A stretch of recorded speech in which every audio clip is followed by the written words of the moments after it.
morning, everyone. Welcome to GCRJY News. This is Anusha, second MA Political Science. First of all, college news.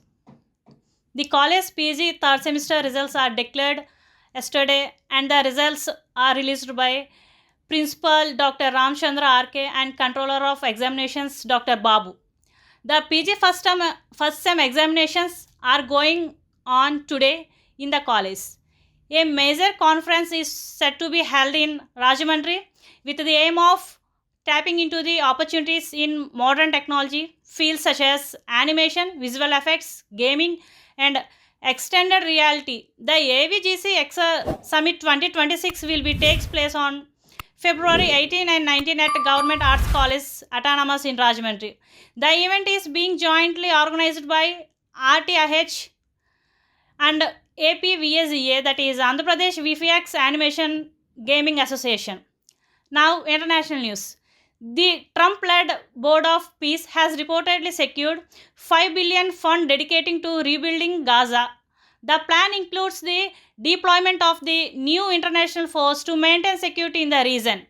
While PM Narendra Modi has expressed support for peace plan, India has notably abstained from joining the Board of Peace, opting to maintain its independent strategic ties with Israel.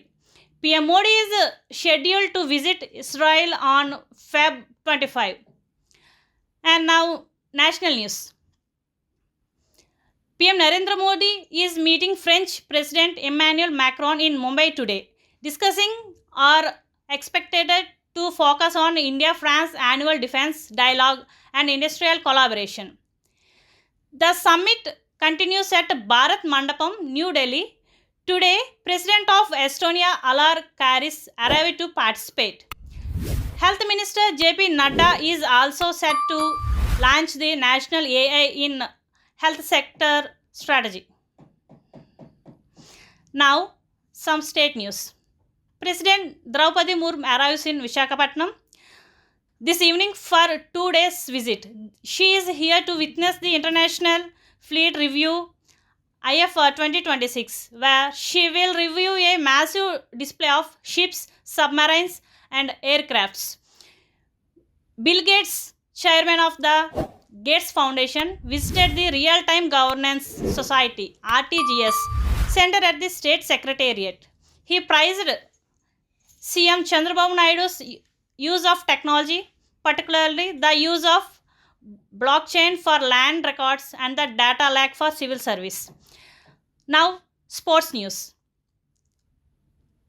Pathum Nisaka's sensational unbeaten 100 of 52 balls powered Sri Lanka into Super 8 and left former champions Australia on the brink of elimination.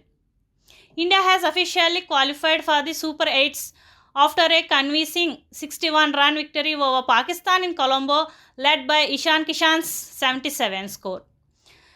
Now some weather report. High for today is expected to reach 32 degrees Celsius, dropping into a low of 18 degrees Celsius tonight. The day will remain sunny, transition into a clear night with the light winds continuing from the east.